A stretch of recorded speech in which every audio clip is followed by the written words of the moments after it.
Birthdays are supposed to be days of celebration, days that make you feel loved, appreciated, and seen by the people who matter most. As a child, I remember looking forward to my birthday with so much excitement.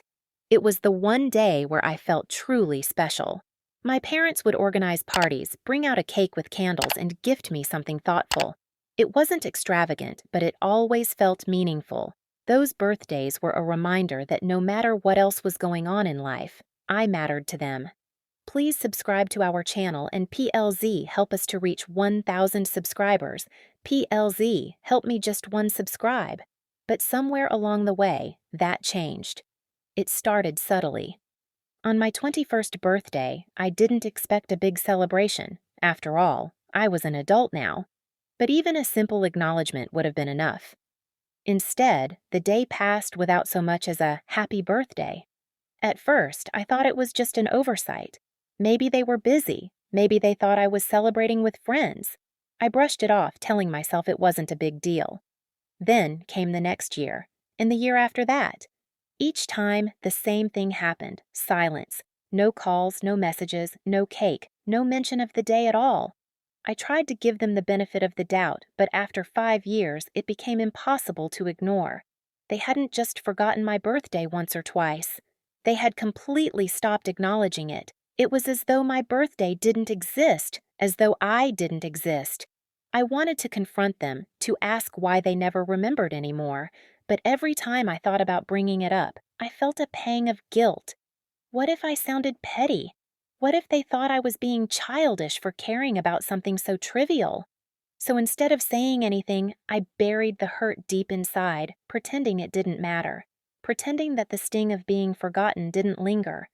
But it did matter. With every passing year, their silence felt heavier, like a quiet declaration that I wasn't as important to them as I thought I was. While I worked hard to build my career, to grow and succeed, their absence on my birthday became a constant reminder of how disconnected we had become. I still loved them, of course, I always would, but their forgetfulness left scars I couldn't ignore. Ironically, the more they forgot, the more I worked to prove myself. I poured my energy into my ambitions, driven by a mix of pride and determination. I wanted to show them that I was worth remembering, worth celebrating, even if they didn't seem to notice anymore. And eventually, my hard work paid off. Promotions, awards, new opportunities. I accomplished things I never thought possible. Along the way, I saved enough money to fulfill one of my lifelong goals: buying a house. The house was more than just a milestone. It was a symbol of everything I had achieved, every late night spent working, every sacrifice I had made. It was proof that I could succeed, even without the validation I had once craved from my parents. And as I stood in the empty living room, gazing out at the space that was now mine, I felt an overwhelming mix of pride and independence. For the first time in years, I felt like I didn't need their acknowledgement to feel whole. But then, an idea struck me.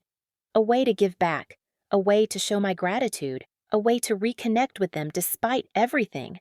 It wasn't an impulsive decision. It was something I had thought about for months. My parents had always dreamed of living in a house like this, something spacious and peaceful, away from the city noise.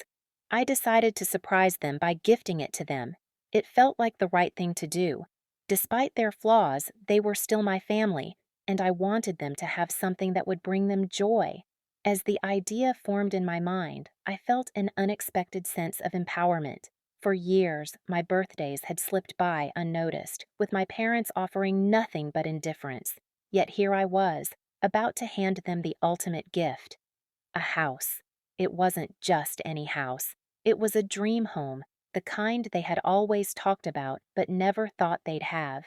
But as much as this was an act of generosity, it was also something more, a way to reclaim my own narrative. If they could forget me, I could show them just how deeply those years had shaped me. And maybe, just maybe, I could make them realize what they had missed.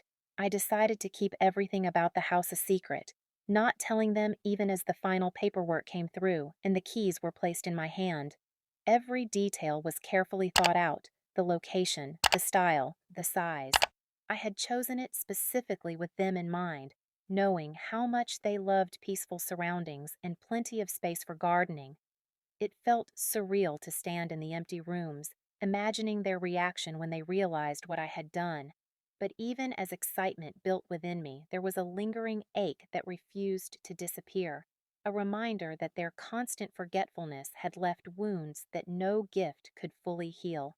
I didn't plan a dramatic reveal. Instead, I opted for simplicity. I invited them over for lunch, casually mentioning that I wanted to show them a new project I had been working on. They arrived, curious but unsuspecting, chatting animatedly as I drove them to the house. As we pulled into the driveway, their voices faltered. My mother stared out the window, her eyes widening as she took in the sprawling yard and the elegant facade of the home. My father leaned forward, scanning the space as though trying to make sense of what he was seeing. "What is this?" my mother finally asked, her voice laced with confusion. I parked the car and turned to face them. "It's yours," I said simply, handing them the keys. "This house is for you." The silence that followed was deafening. My father opened his mouth to speak, but no words came out. My mother held the keys in her hand, staring at them as though they were something foreign, something she couldn't quite process. It was the reaction I had expected: shock, disbelief, a mix of emotions too complex to verbalize. I led them inside, walking through the rooms as they took it all in, their expressions shifting from awe to joy to hesitation. This, this is too much," my mother finally said, her voice trembling. "You didn't have to do this." "I know," I replied, my tone steady. "But I wanted to. You've always dreamed of a home like this, and now you have it."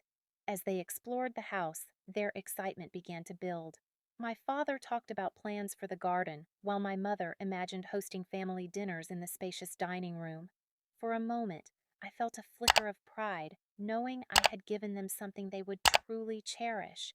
But as the day went on, that flicker began to fade, replaced by the memories of all the birthdays that had gone unnoticed. Watching them marvel at the house, I couldn't shake the lingering question: did they even realize what those forgotten years had meant to me? That evening, as we sat together in their new living room, the conversation turned reflective. My father thanked me for the gift, calling it the most generous thing anyone had ever done for them. My mother expressed her gratitude too, but there was something in her voice, a note of guilt perhaps, or regret, that suggested she was wrestling with something deeper. Finally, after a long pause, she looked at me, her eyes soft but troubled. "Why did you do this?" she asked quietly. "After everything, why would you go out of your way like this?" It was the question I had been waiting for. "Because you're my parents," I said simply. "And no matter what, I'll always love you. But there's something you should know." They looked at me, their expressions expectant. I took a deep breath, gathering the courage to say what I had kept bottled up for years. "You forgot my birthday," I began, my voice steady but tinged with emotion. "Not once, not twice, but 5 years in a row. And every year I waited for a call, a text, anything that would tell me you remembered. But you didn't. You didn't even realize." My mother's face fell, her hand instinctively reaching for mine.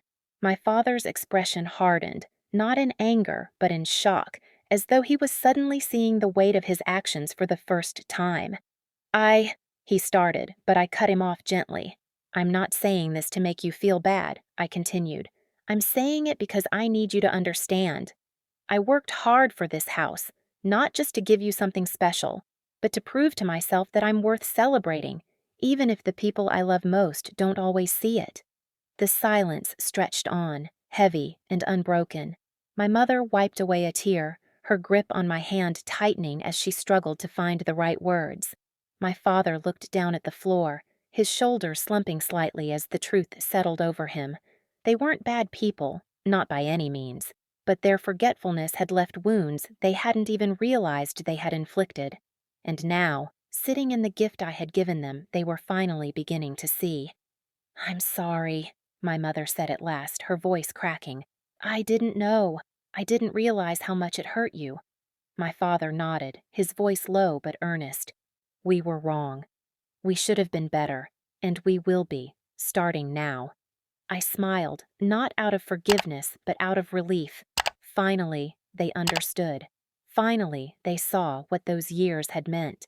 It wasn't about the house, or the gift, or the grandeur of the gesture.